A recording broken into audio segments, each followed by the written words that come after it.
Primero, buenos días a todas y todos. Muchos sois amigos personales, por lo cual el agradeceros la presencia pues tiene también un doble motivo.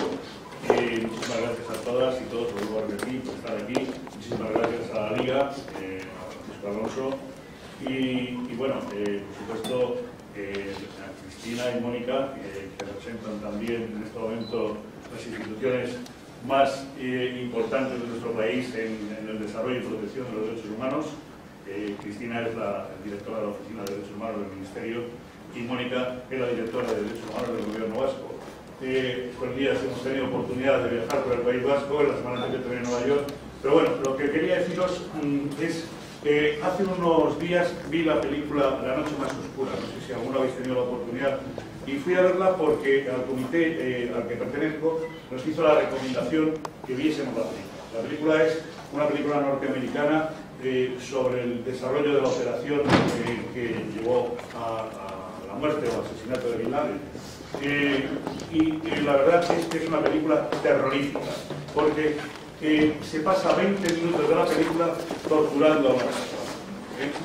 Una descripción absolutamente bestial y lo que viene al final de decir es el fin justifica los medios. Hay un momento terrible de la película cuando los agentes de la CIA están torturándole a uno de ellos, una mujer, una bella artista norteamericana que representa a un oficial de la CIA, y en un momento determinado le dice el agente de la CIA que está con ella en un centro especial, de esos que hemos tenido conocimiento en Europa, de esos centros especiales que muchos países europeos han desarrollado, no, quítate la capucha, cuando terminemos con él no saldrá vivo. Por eso creo que tiene sentido el trabajo que en el comité nuestro desarrollamos. Ayer en San Sebastián lo comentábamos, desgraciadamente la tortura está mucho más extendida de lo que pensamos. En países de primer rango, yo viajo mucho a América, esta semana volveré a América, y me he encontrado en las visitas, casi podría citar el número de los países, no hay problema, pero me he encontrado en países precisamente donde vive nuestro Papa, con situaciones, como ayer comentábamos Silvia, terribles, ¿no? Terribles, donde la tortura podemos decir que está generalizada. Tortura generalizada.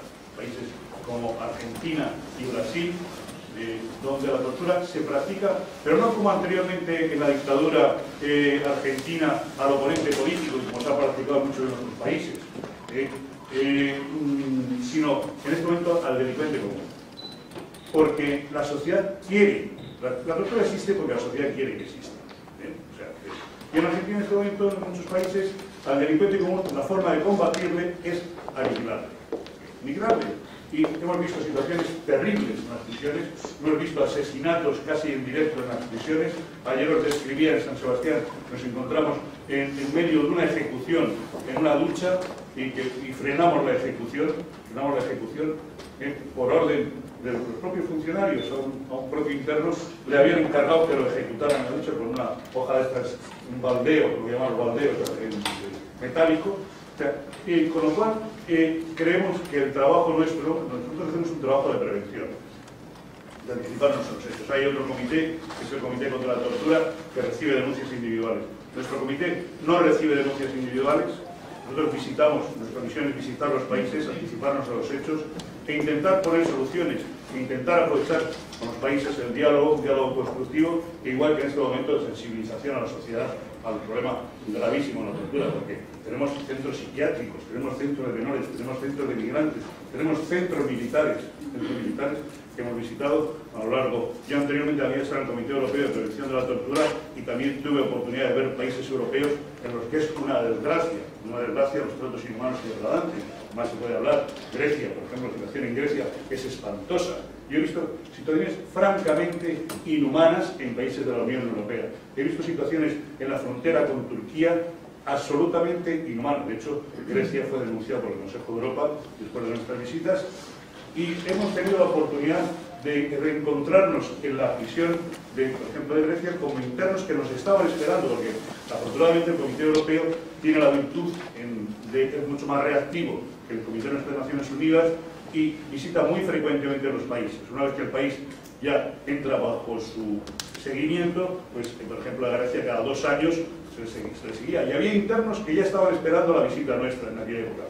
Bueno, con eso quiero deciros que no hay que juzgar a los países, que nadie está libre de pecado, y que el tema de la tortura, en sus diferentes formas, yo no puedo hablar de España porque como comité mío nos impide hablar de nuestros propios países, como es lógico, pero puedo deciros que en Europa pues hay países, por ejemplo, como Italia, que todavía no ha firmado el protocolo opcional que crea nuestro comité. Nuestro comité somos 67 países en este momento y, que como os decía, consiste en la prevención.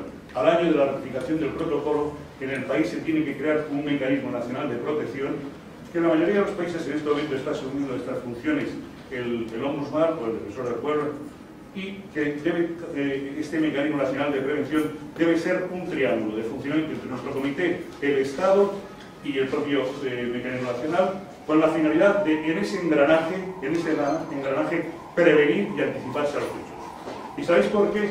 Pues porque los sistemas reactivos, un cariño excelente fiscal con el que he tenido oportunidad de enfrentarme en el buen sentido de la Audiencia Nacional, siempre me ha ganado, la verdad. Son tardíos.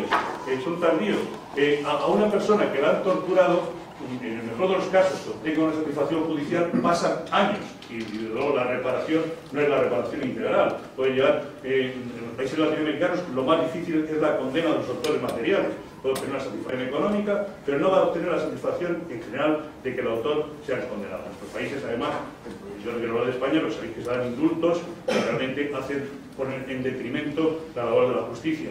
Pero bueno, en el tema de la prevención es importantísimo crear ese diálogo y esa confianza en los Estados, porque, como os decía, ningún Estado está libre de pecado y lo que se tiene que tratar es de una forma preventiva y anticiparse, y ver los problemas estructurales que hay dentro del país, ver los problemas de formación de funcionarios, formación de jueces, formación de los abogados, también que tenemos gran responsabilidad en estos problemas.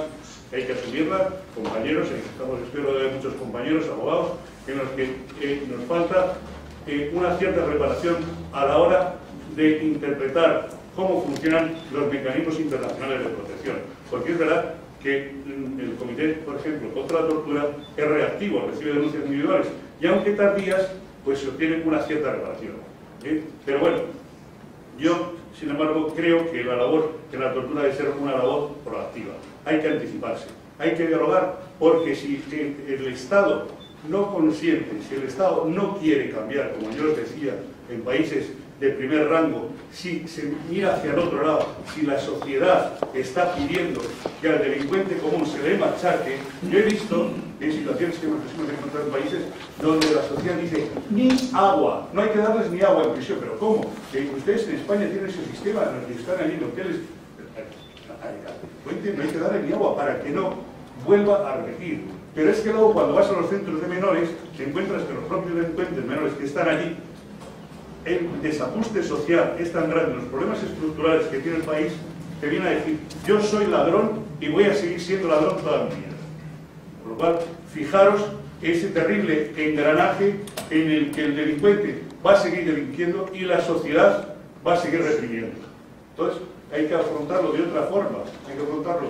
Los tribunales, los jueces, la policía, los funcionarios no pueden cambiar la mentalidad del país si los cambios no vienen a través de la sociedad. Por eso quiero deciros que la labor nuestra es una labor difícil. En este momento nuestro comité empezó a funcionar en el año 2006, es un comité joven, es el comité más amplio de Naciones Unidas, tiene 25 miembros, no sé cuántos sois, 18.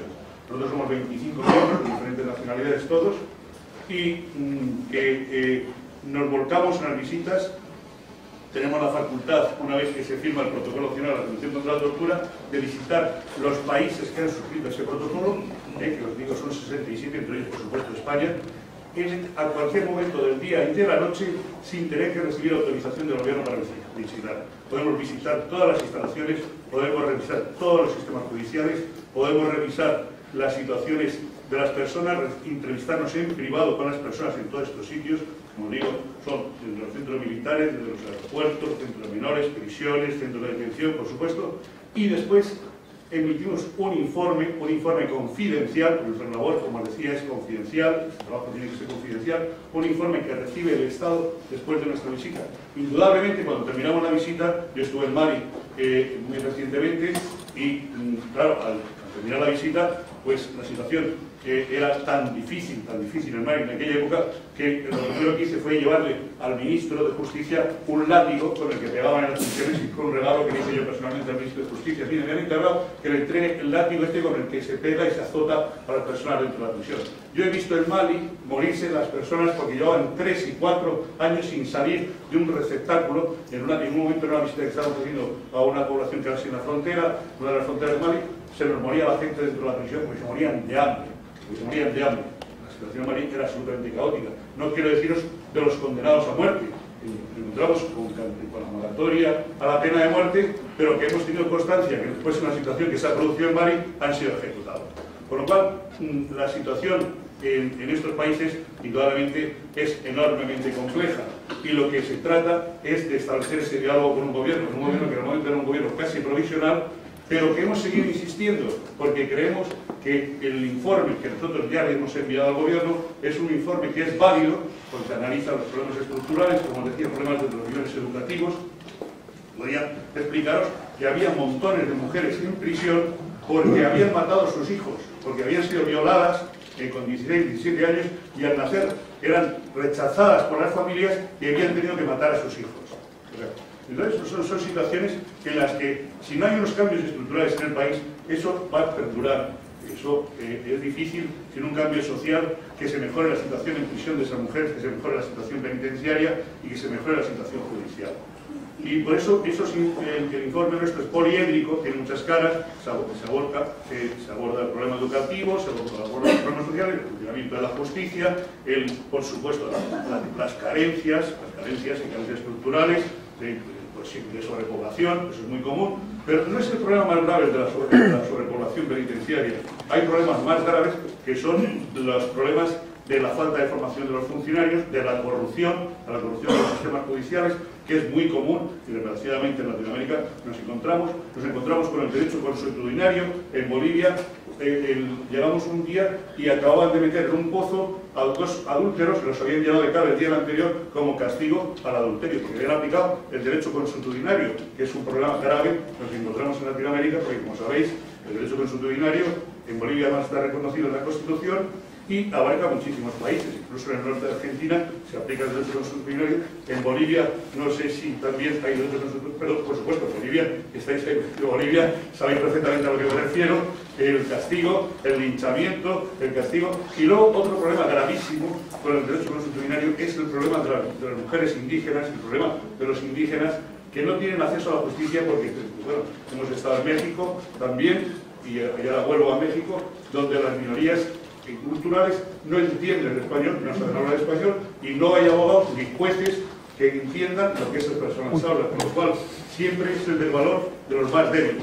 El fenómeno de la tortura, el fenómeno de los malos tratos, el fenómeno del feminicidio siempre se produce en los sectores más vulnerables. Por eso quiero deciros que es una labor difícil, una labor ingrata, pero que no nos deja de sorprender precisamente este tipo de películas, este tipo de situaciones, que lo que hacen es prolongar el famoso tic-tac de la bomba, ¿no? Con la bomba hay un tema que nosotros manejamos mucho en los temas de formación, que si torturo y tengo que evitar la bomba o evitar el atentado, el fin justifica los medios. Bueno, pues nosotros en nuestro comité, y creo que en todas las Naciones Unidas, pensamos que el fin nunca justifica los medios. Nada más.